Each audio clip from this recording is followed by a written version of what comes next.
এগুলো না হলে না, ওইগুলো জবাব দিয়ে আমরা আজকে শেষ করব।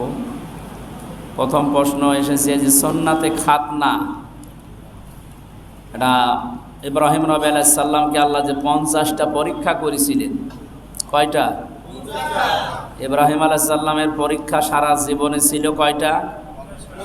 50টা। পুরা কোরআনে আছে আল্লাহ 50টা পরীক্ষার কথা দিয়েছে। তার ভেতরে 30টা পরীক্ষা ছিল আমলের, মানে কাজকর্মের, আর 10টা পরীক্ষা ছিল ইমানের। কয়টা হলো? আর বাকি 10টা এই পুরা বডির ভেতরে।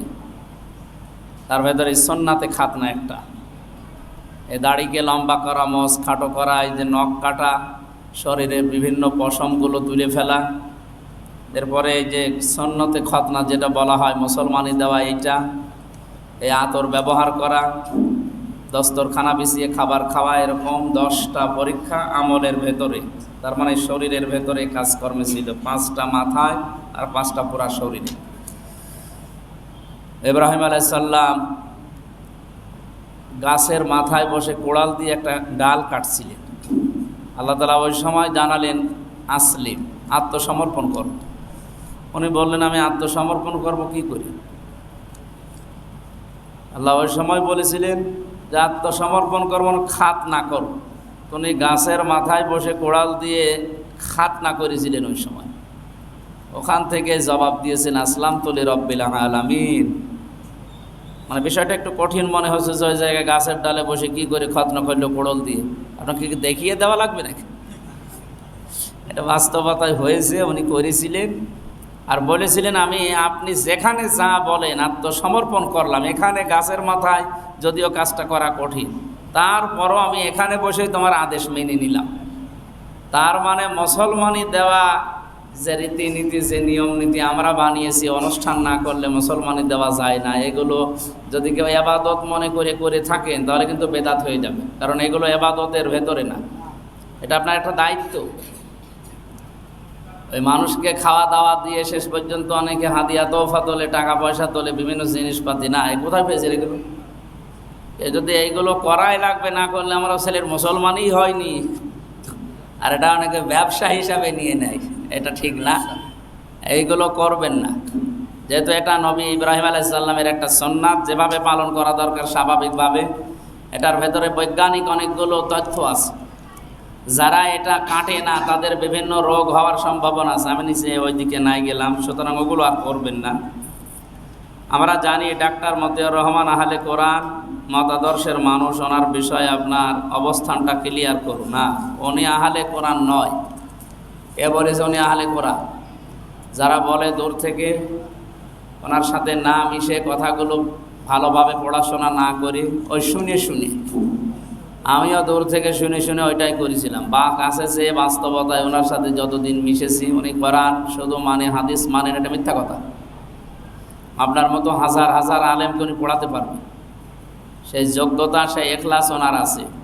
তারা উল্টাপাল্টা ফতোয়া দেবেন না আন্দাজে, কারণ আমি কিছু বললে শেষে আবার তহমত হয়ে যাবে। আপনি সঠিক জানেন না যেহেতু বলবেন না। ওনার বইগুলো পড়ে কিছু মতপার্থক্য বিভিন্ন আলেমের সাথে আছে, তাই বলে উনি কাফের হয়ে গেছে, মুতাজিলা হয়ে গেছে, এই সমস্ত কথা বলা ঠিক না। ওনার যে খেদমত, তার 100 ভাগের 5 ভাগ আপনি করতে পারবেন না। উনি ইসলামের জন্য, মানবতার জন্য যে টাকা খরচ করে, আপনার 14 বংশ মিলে খরচ করতে পারবেন না। তার কাজের তো আপনি দাম দিতে হবে, আপনি কোনো দামও দেন না, নিজেও করেন না। মাসে কয় টাকা দান করেন আপনি? 10,000 টাকা ইসলামের জন্য খরচ করেন, মানবতার জন্যে। ওনার প্রতি মাসে 10 কোটির ওপরে টাকা খরচ। যে লোকটা ইসলামের জন্য, মানবতার জন্য 10 কোটির উপরে টাকা খরচ করে, কেন ওই টাকা দিয়ে সে ঢাকা শহরে 10টা ফ্ল্যাট কিনতে পারতো না? কি দরকার ছিল তার? আন্দাজে এক নাম দিয়ে দিলেই হইল। আমি আবার বলছি, ওনার কিছু মতের সাথে আমাদের কিছু মতের মিল নেই। এই যে কলব নিয়ে উনি একটা মত দিয়েছে, বিভিন্ন আলেমের সাথে এটা মেলে না, এটা আমিও মানি না। ওনার সাথে আরও কিছু কিছু জিনিস আছে মেলে না। হযরত ঈসা আলাইহিস সালাম যে উপরে গেছে, উনি আবার নামবে, এই বিষয়গুলো কিছু উনি ওনার মতো মত দিয়েছে, আলেমদের মতের সাথে ওনার মতের মিল নেই। তাই বলে উনি কোরআন মানে শুধু, হাদিস মানে না। না, হাদিসের নামে একটা বই বের করেছে, হাদিস যদি নাই মানবে তো বই বের করলো কী করি? এ কথা কে লিখেছেন আমি জানি না, এগুলো ঠিক না। ওনার সাথে মেশেন, ওনার বইগুলো পড়ে, কিছু মত পার্থক্য থাকবে, কেন ইমাম তাইমিয়ার সাথে মত পার্থক্য আমার নেই? হাজার হাজার মাসলা তার সাথে আমার মেলে না। কয় তারে তো খালি কোরআন বলি না, কাফের বলি না। ইমাম আবু হানিফার সাথে অন্যান্য ইমামদের অনেক মত মেলে নাই। কয় তারা কি অশ্রদ্ধা করে, তাকে গালি দেয়? আপনি নিজে কিছু পারেন না। সে একটা ডাক্তার মানুষ, জেনারেল শিক্ষিত মানুষ, ইংরেজি পড়া মানুষ, সে যে ইসলামের লাইনে এসেছে তাই তো ধন্যবাদ দেওয়া দরকার। তার মতো এরকম হাজারো ডাক্তার নাস্তিক হয়ে যাচ্ছে, ইসলামের বিরুদ্ধে অবস্থান নিচ্ছে। আমি বলছি না যে তার সব কাজই ভালো, কিন্তু তার কিছু কিছু কাজ আমার পছন্দ হয়, খুব ভালো লাগে। তার লোকটার ভেতরে এখলাস আছে, ওদার লোকটা খরচ করে অনেক ইসলামের জন্য, মানবতার জন্য। তার সাথে মিশার জন্য আহ্বান জানাচ্ছি। বইগুলো রসুলের বক্ষ বিদারণ শত শত হাদিস দ্বারা প্রমাণিত এ বিষয়ে মন্তব্য যাদের কাছে স্পষ্ট করু না। এ বিষয়টা আধুনিক বিজ্ঞানের সাথে উনি কিছু মত দিয়েছে। বাস্তবতার সাথে কোরআন হাদিস আপনাকে মিলাতে হবে, কিছু কিছু মিলবে না, সেটা আমিও জানি। আমি 4টা বইয়ের রেফারেন্স দিয়েছিলাম বক্ষ বিদীর্ণ হওয়ার যে বিষয়গুলো হাদিস দ্বারা। এই বুক কেটে, এখান থেকে বুক কেটে কলিজা বের করে জমজমের পানি দিয়ে ধৌত করে পরিষ্কার করার যে নিয়ম নীতি আমরা পড়েছি, এটা কোনো অথেন্টিক হাদিস, বিশেষ করে যেটা যার পেছনে সনদ এবং মতন ঠিক আছে, এরকম কোনো হাদিস আপনি আমারে দেখান।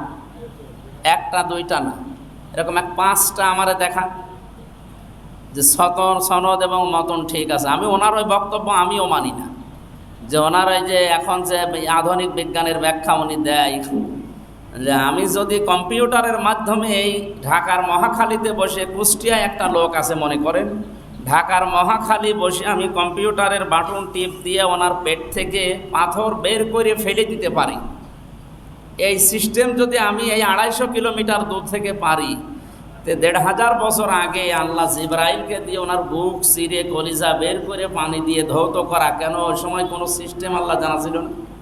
এটা একটা মত পার্থক্যের বিষয়। কেউ বের করলো কি করলো না এটা নিয়ে তো দরকার নেই। আপনার আসল বিষয় হচ্ছে ওনাকে আল্লাহ পবিত্র করেছিলেন, পবিত্র করার এই সিস্টেমটার সাথে অনেকের মতের মিল নেই। উনি একটা মত দিয়েছে, আমরা আর একটা মত দিয়েছি, অন্যান্য আলেমরা এক একটা মত দিয়েছে। হাদিস যেগুলো আছে বক্ষ বিদীর্ণের বিষয়ে, এগুলো চিন্তা ভাবনার বিষয়। আপনি হাদিস কি, সনদ কি, মতন কি কিছুই বোঝেন না, আপনার দ্বারা এগুলো হবে না। একটু বসতে হবে। কুষ্টিয়া আলিয়া মাদ্রাসার যিনি আছেন মহাদ্দিস, অথবা ভাইস প্রিন্সিপাল, অথবা প্রিন্সিপাল তারিকুর সাহেব, অথবা যে মগবাড়িয়া কি মঙ্গলবাড়িয়ার যে সোপার আছে মহতামিম, ওনাদের আলেম, ওরকম বড় বড় আলেমদেরকে বসিয়ে ওনার সাথে বসা।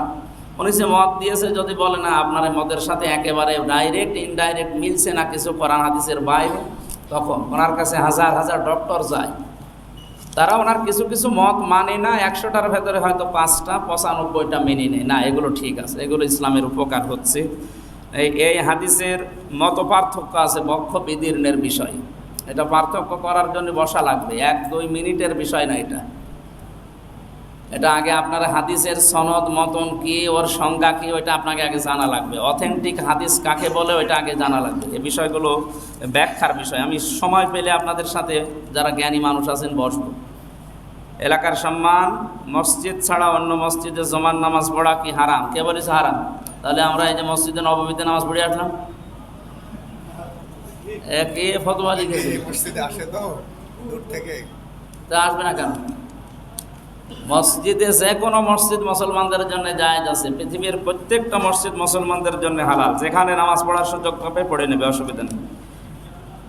এই যে অনেক মামুর মা যে মারা গেল হাসপাতালে চিকিৎসাধীন অবস্থায়, উনি লিখেছে আমার মা কি শাহাদত বরণ করেছে। শাহাদতের যে সমস্ত সংজ্ঞা আছে প্রায় 35টা, তার ভেতরে পানিতে ডুবে মরা, দেওয়াল চাপা পড়ে মরা, চিকিৎসাধীন অবস্থায় মরা, অথবা আকস্মিকভাবে কেউ মনে করেন একটা ফল পড়ার জন্য তীর মেরেছে, ওই তীরে আপনি মরে গেলেন, এভাবে যদি কেউ মারা যায় সে শাহাদতের মর্যাদা পাবে। আর আসল শহীদ হচ্ছে আল্লাহর দিন কায়েমের জন্য জিহাদের ময়দানে যে মারা যাওয়া। তার ওনার মা যে মারা গেছে, এইটা শাহাদতের মর্যাদা পাবে যদি ঈমান থাকে। এখন ঈমান আছে কিনা ওইটা তো আর আমির হামজা বলবে না, আল্লাহ বলবে।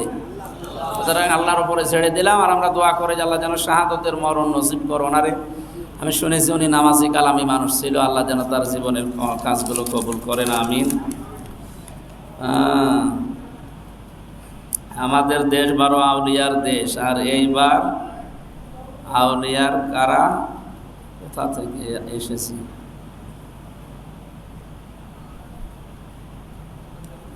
প্রশ্ন তো ধরন আশপাশ বলছে কিছুই বুঝি না। মানে আমাদের দেশ 12 আউলিয়ার দেশ, এই আউলিয়াগুলো কোথা থেকে এসেছে এটাই তো। হ্যাঁ, আসলে 12 আউলিয়ার দেশ বলতে নবীর সাহাবীদের পরে তাবিঈন এই সমস্ত যাদের নাম আমরা শুনি, যেমন শাহজালাল রহমতুল্লাহ, উনি তো আর সাহাবী না, সাহাবীদের অনেক পরে। হযরত শাহপরান, বাইজিদ বোস্তামি, এই যে বগুড়ায় আছে যিনি, কে যেন, মাহিসার, এরকম বিভিন্ন জেলাতে যারা ছড়িয়ে ছিটিয়ে আছে, এই সমস্ত আউলিয়াগুলো বিভিন্ন দেশ থেকে, আরবের এই সমস্ত ক্রান্তি থেকে তারা এসেছিল ইসলাম প্রচার করার জন্য। এসে আর যেতে পারেনি, এখানে তাদের কবর হয়ে গেছে। 12টা আউলিয়া না, অনেক আউলিয়া আরও বেশি আছে, নাম করা এগুলো বেশি। এরপরে লিখেছেন মোজাদ্দেদে আল-ফেসানি রহমতুল্লাহ আলাইহি সম্পর্কে কি জানেন বলেন। মোজাদ্দেদে আল-ফেসানি মানে কি? মোজাদ্দিদ মানে সংস্কারক, আল-ফেসানি মানে 1000 বছর। 1000 বছরে একজন সংস্কারক আল্লাহ পাঠায়। ওনাকে পাঠিয়েছিলেন আল্লাহ বিভিন্ন শিরক বেদাত দূর করার জন্য, তুলে দেওয়ার জন্য। আমরা এই যে সাইয়্যিদ আবুল আলা মওদুদী রহমতুল্লাহ আলাইহি, ওনাকেও মুজাদ্দিদ বলে থাকি, যে উনিও বিভিন্ন বিষয়ে সংস্কার করেছে। ইসলামী ব্যাংকিং ব্যবস্থা, এই ফর্মুলা উনি দিয়েছে।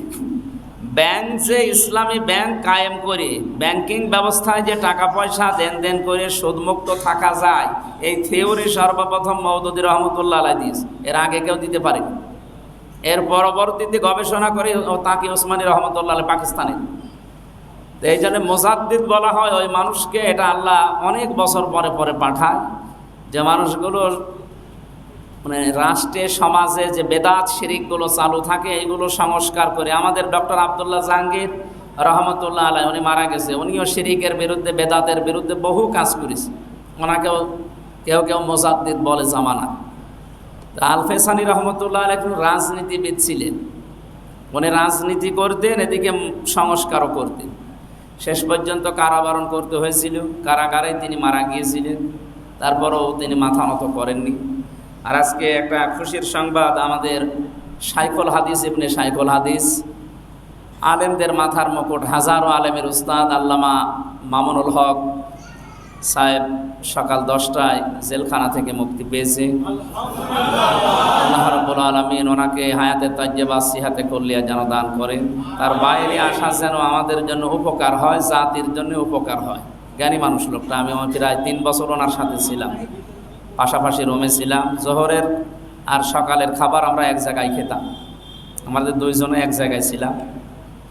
লোকটার জ্ঞান আছে, এলেম আছে, আরবি লাইনে বহু গভীর জ্ঞান রাখে, যেহেতু বাপ ওই রকম ছিল। তো দ্বিতীয় নম্বরে আমল আছে, হাফেজে কোরআন, প্রতিদিন তাহাজ্জুদের নামাজ, নফল নামাজ মিলে 2-3 পারা কোরআন শরীফ নামাজে পড়ে।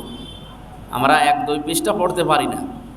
তারপরেও তো এই যে জেলখানা থেকে সেই কোর্ট তো অনেক দূরে, 4-5 ঘন্টা সময় লাগে যাওয়া আসা করতে। এত কষ্ট, প্রায় সপ্তাহে 2-3 দিন 4 দিন হাজিরা দেওয়া লাগে কোর্টে। ওনার তো মামলা 42টার উপরে, আমরা মাত্র 2টা। এই 2টায় হাজিরা, তাই আমার ক্লান্ত লাগে। আর ওনার 42টা। তো মাসে যদি একটা করেও হয় তাহলে কয়দিন হয়? 42 দিন। তো সেই হিসাবে পুরা মাসই মনে করেন ওরা হাজিরায় কেটে যায়। তারপরেও লোকটা শক্ত আছে, 50-52 বছর বয়স প্রায় এখন। শক্ত আছে, এখলাস আছে, এলেমও আছে, আমলও আছে। হয়তো বাতিলের বিরুদ্ধে কথা বলার কারণে বাতিলের রোশানলে পড়ে কিছুদিন ভেতরে ছিল। আল্লাহ আবার মুক্ত জীবনে ফিরিয়ে দিয়েছে। আল্লাহ তার থেকে জাতিকে এলেমের উপকার নেওয়ার, আমলের উপকার নেওয়ার তৌফিক দিন। আমি আল্লাহর জন্য তাকে ভালোবাসি। তিনি যে দল করেন ওই দল আমি নেই, কারণ ওনার খেলাফত আন্দোলন, খেলাফত মজলিস, ওটা আমি করি না, আর আমি বুঝিও না। আমি ইসলামী আন্দোলন যারা করে, জমিনে আল্লাহর দিন কায়েম করতে যায়, সেটা তাদেরকে পছন্দ করি, সাপোর্ট করি, ভালোবাসি। আমি অ্যাক্টিভভাবে দেশের কোনো রাজনৈতিক দলের সাথে এখন নেই। সামনে যদি ওরকম কিছু পাই দিন কায়েমের বিষয়ে, আমি অ্যাক্টিভভাবে করবো ইনশাআল্লাহ। ওনার সাথে আমার সম্পর্ক শুধু জেলখানায়, ভালোবাসি আলেম হিসাবে এবং আল্লাহর জন্য। আমি আবার বলছি, মাওলানা আল্লামা মামুনুল হক সাহেব, তাকে আল্লাহ মুক্তি দিয়েছেন।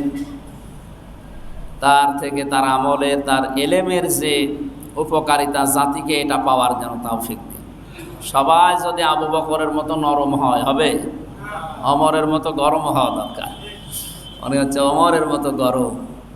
আল্লাহ ওনাকে হযরত ওমরের মতো যেন কবুল করেন। এখন 2:22 বাজে, খাবারের সময় আমাদের পেট তো দুধু করছে।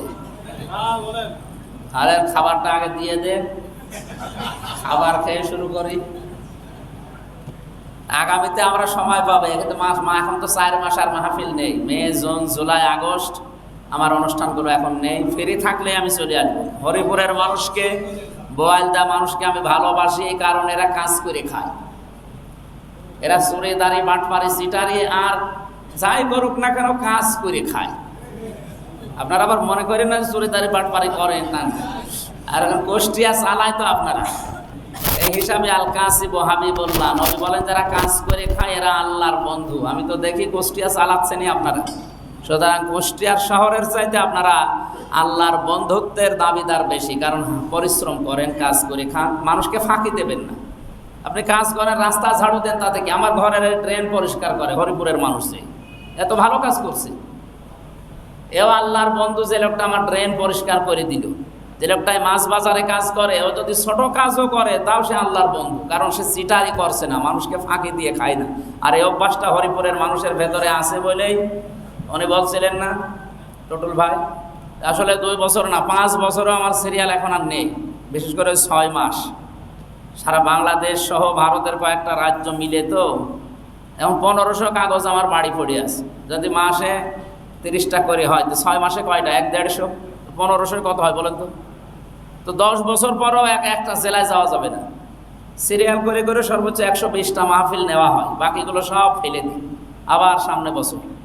এই হিসাবে সিরিয়াল পাওয়া একটু কঠিন হয়ে যায়, আমি সময়ও দিতে পারি না। যেহেতু 4 মাস ফেরি আছি আর হাফিজ ভাইয়ের সাথে পরিচয় আছে, টুটুল ভাইয়ের সাথে মাঝে মাঝে আমি সময় পেলেই চলে আসবো, আপনারা বিরক্ত না হলে। এই যে হয়তো 10-15 মিনিট প্রশ্নের উত্তর দিলেন, আপনারা জানলেন, আমারও রানিং থাকলো।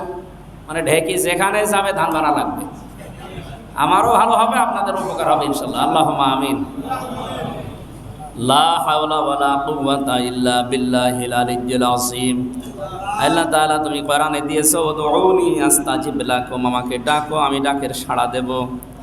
আমরা তো দুর্বল, অসহায়, আমরা প্রায় সবাই ইমানের দিক থেকে, মানসিক দিক থেকে, শারীরিক দিক থেকে অসুস্থ হয়ে আছি। তোমার এই দুর্বল বান্দাগুলো জমার নামাজের পর কোরআনে কারীম হাদিস শোনার জন্যে, বোঝার জন্যে এই মানুষগুলোর এত আগ্রহ, এদেরকে তুমি উসমানের মতো বানিয়ে দাও, এদেরকে বিপদ আপদ থেকে বাঁচাও। বারবার দোয়া করলে তুমি খুশি হও, এই জন্য আমরা বারবার হাত তুলি। আমাদের জীবনের যত প্রয়োজন আছে মিটিয়ে দাও। তোমার ঘরের জন্য যারা এত কিছু করে আল্লাহ, তুমি তাদের জীবন পরিবার পরিচ্ছন্ন করে দাও। এদের আত্মীয় স্বজন এই হরিপুরের মাঠের নিচে যারাই ঘুমিয়ে আছে, কোরআনের ইজ্জতে তোমার এই ঘরের খাতিরে সবাইকে মাফ করে দাও।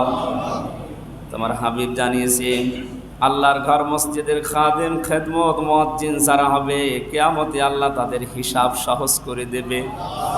তোমার এই ঘরটার জন্য আল্লাহ হরিপুরের মানুষগুলোকে তুমি সহজ করে দিও। আমাদের সবাইকে ইমানের দিক থেকে, শারীরিক দিক থেকে সুস্থ রাখো। এ প্রচণ্ড তাপদাহ তুমি বাংলাদেশ থেকে সরিয়ে দাও। তোমার রহমতের বৃষ্টি আজ ঢাকায় হচ্ছে, চট্টগ্রামে হচ্ছে, কুষ্টিয়াতে সহ বাংলাদেশের বিভিন্ন জেলাতে বৃষ্টি দিয়ে তুমি আমাদেরকে ঠান্ডা করে দাও। আল্লাহ এলাকায় যারা বসবাস করে এদের কর্মজীবনে বরকত দাও। হালাল রুজি উপার্জন করার তৌফিক এদেরকে দান করো। হারাম থেকে মেহেরবানি করে এদেরকে বাঁচাও। যখন এই মরণ আসবে তোমার ওই কালামটা যেন একবার হলেও আমাদের মুখে জারি হয়ে যায়, লা ইলাহা ইল্লাল্লাহু মুহাম্মাদুর রাসূলুল্লাহ।